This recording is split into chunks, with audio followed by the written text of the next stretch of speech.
दोस्तों, मैं हूँ आपका फ्रेंड जय कुमार। हमने अगले वीडियो में देखा कि गीता क्या है, गीता किस किस ने पढ़ी और गीता से हमें क्या फायदा होता। अब हम जानेंगे गीता के डिटेल्स में, गीता को डिटेल्स में जानेंगे। क्या आप सब रेडी हो? तो चलो, आप सब रेडी हो तो स्टार्ट करते। पहले मैं आपको बता दूं, मैं आपसे बात कर रहा हूँ और आप मुझे सुन रहे हो, ये सब उसकी मर्जी के बिना नहीं हो सकता। तो चलो हम स्टार्ट करते हैं गीता के बारे में। गीता में पहला श्लोक किसने लिखा है, किसका है? कृष्णा का, अर्जुन का? नहीं दोस्तों, धृतराष्ट्र का। धृतराष्ट्र का पहला ही श्लोक है और पूरे गीता में धृतराष्ट्र का श्लोक नहीं आता। चलो हम स्टार्ट करते हैं। धृतराष्ट्र का पहला श्लोक।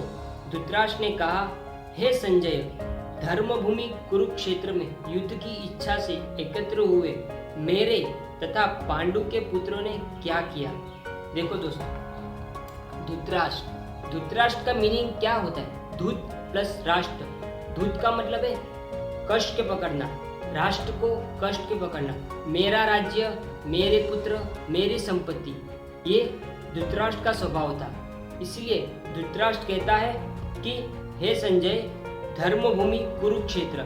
वो संजय को पूछता है कि धर्मभूमि कुरुक्षेत्र ऐसी भूमि थी, वो इतनी पवित्र भूमि थी कि जहाँ कुछ भी काम करा जाए तो वो सक्सेस होता था।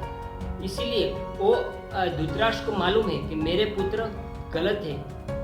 वो पूछ रहा है संजय को, उसको डर लग रहा है कि इतनी पवित्र जमीन पर अर्जुन मतलब पांडवों के साथ मेरे पुत्र लड़ रहे हैं और पांडवों के साथ श्री कृष्ण है, तो बताओ मुझे क्या हो रहा है। अंदर से वो डर महसूस हो रहा है। देखो दोस्तों, धृतराष्ट्र तो अंधा था, उसे वो देख नहीं सकता, लेकिन उसकी पत्नी देख सकती थी, गांधारी। फिर भी उसने अपनी आंखों पे पट्टी बांध दी कि वो बोलती, मेरा पति नहीं देख सकता तो मैं भी क्यों देखूं। देखो, जब दोनों माँ बाप की नजर अपने बच्चों के ऊपर नहीं रहेगी, बच्चे कैसे रहेंगे? दोस्तों, जब भी हम बच्चों के ऊपर नजर नहीं रखते तो बच्चे ऑलमोस्ट बिगड़ जाते हैं।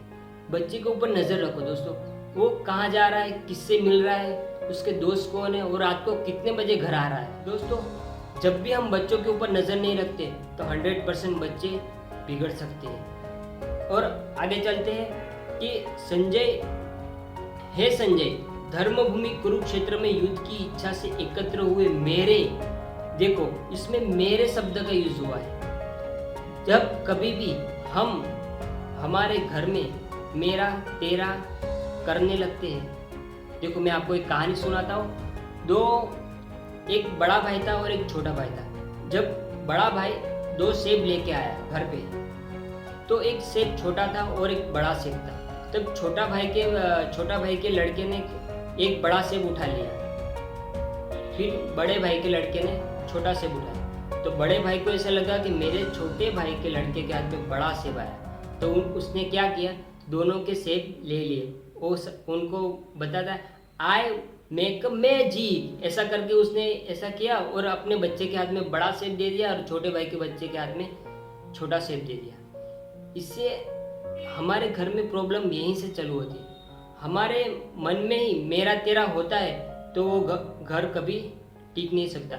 ऐसे ही पांडव और कौरव दोनों एक ही घर के थे, लेकिन धृतराष्ट्र ने मेरा करके सब युद्ध की रचना कर दी। पूरा युद्ध यहीं से चालू होता है, मेरे तथा पांडु के पुत्रों ने क्या किया है। फिर अर्जुन कृष्ण भगवान से कहते हैं कि हे अच्युत, कृपा करके मेरे रथ को दोनों सेनाओं के बीच में ले चलो, जिससे मैं यहाँ उपस्थित युद्ध की अभिलाषा रखने वाले को और शस्त्र की इस महान परीक्षा में जिनसे मुझे संघर्ष करना है उन्हें देख सकूं। अर्जुन भगवान को कहता है, हे भगवान, हे अच्युत मतलब कि भगवान राजा है, राजा, और वो क्या बने, सारथी बने। किसके? अर्जुन के। देखो भगवान कितना दिलदार है। देखो दोस्तों, जो राजा है वो किसका सारथी बना है? अपने भक्त का, और उसमें उसको आनंद आ रहा है, नहीं कि वो सारथी नहीं बना है, सिर्फ उसकी आज्ञा का पालन भी करने को तैयार है। जिसकी आज्ञा की पालन पूरी दुनिया करती है, देवी देवता उसकी आज्ञा का पालन कर, वो अपने भक्त की आज्ञा का पालन कर रहा है। दोस्तों देखो भक्ति की ताकत कितनी है। हम भगवान की आज्ञा का पालन करते, लेकिन हमारी भक्ति ऐसी होनी चाहिए, इतनी दृढ़ निश्चय होना चाहिए कि हमारी आज्ञा का पालन भी भगवान करता है। देखो फिर आगे आता है रथ, आगे जाता है, दोनों सेनाओं के बीच में कृष्ण भगवान रथ को ले जाते हैं। तो भगवान पूछते हैं तुझे क्यों काम है, रथ क्यों दोनों सेनाओं के बीच में? क्योंकि कहता है कि मुझे सबको देखना है, बोले कि मुझे किस किस से लड़ना है। जैसे रथ आगे जाता है तो अर्जुन ने दोनों पक्ष की सेनाओं के मध्य में अपने चाचाओं, ताऊ, पितामह, गुरु, मामा, भाइयों, पुत्रों, मित्रों, ससुरों और सभी शुभ चिंतकों को देखा।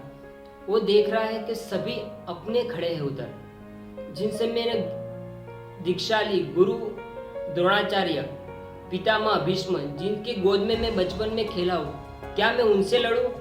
वो भगवान को कहता है मुझसे ये युद्ध नहीं होगा भगवान। उसके कहता है कि मेरा पूरा शरीर कांप रहा है, मेरे रोंगटे खड़े हो रहे, मेरा गांडीव धनुष मेरे हाथ से सरक रहा है और मेरी त्वचा जल रही है। भगवान को वो कहता है मुझसे ये युद्ध नहीं होगा भगवान, मेरा गांडीव धनुष मेरे हाथ से सरक रहा है, मेरी चमड़ी जल रही है और मुझसे ये युद्ध नहीं होगा। इससे अच्छा कि मैं कुछ पूरी युद्ध जीत के भी मैं क्या करूं, सबको मार के मुझे खुशी मिल सकती है, तो मुझे ऐसी खुशी पूरा राज्य नहीं चाहिए, मैं इसमें सुखी नहीं रह पाऊंगा। और सब कहते हैं कि युद्ध से सब स्त्रियां, जो युद्ध लड़े सैनिक सब मर जाएंगे, तो सब स्त्रियां विधवा हो जाएंगी, उनके बच्चे अनाथ हो जाएंगे। अर्जुन हार जाता है, वो बैठ जाता है, नीचे बैठ गया, भगवान मुझसे ये युद्ध नहीं होगा। इससे हमें क्या सीखने को मिला? हमारे अंदर कितनी भी स्किल हो, हम कितना भी कुछ ना क्यों जानते हो, लेकिन लाइफ में प्रॉब्लम आती रहेगी। एक उलझन दूर करो तो दूसरी उलझन आती रहेगी, ऐसे ही लगातार उलझन आती रहेगी, जैसे अर्जुन को आ रही। इसीलिए दोस्तों आप सोचो कि अगर अर्जुन के पास कृष्ण नहीं होते, ये युद्ध की क्या हालत होती। दोस्तों हमें लगातार, अब आप कौन सी भी एज में हो, स्टूडेंट हो, बिजनेसमैन हो, लॉयर हो, सीए, डॉक्टर, इंजीनियर, कुछ भी हो, लेकिन आपको कृष्ण के लर्निंग की जरूरत पड़ेगी दोस्त, कि सबको जरूरत है तो अपने घर के सभी मेंबर को इस वीडियो को दिखाओ, सबको सब्सक्राइब कराओ और अपने समाज में सबको फैलाओ इस वीडियो को, क्योंकि समाज सुधरेगा तभी राज्य सुधरेगा, राज्य सुधरेगा तभी देश सुधरेगा। लेकिन जिम्मेदारी किसी एक व्यक्ति को उठानी पड़ेगी दोस्तों, क्योंकि इसलिए मैं आपको बोल रहा, आप शेयर कीजिए तभी लोग देखेंगे और चैनल को सब्सक्राइब कीजिए, ताकि आने वाले नेक्स्ट वीडियो का नोटिफिकेशन आप सबसे पहले आपको मिले। थैंक यू दोस्तों, मिलते हैं नेक्स्ट वीडियो में।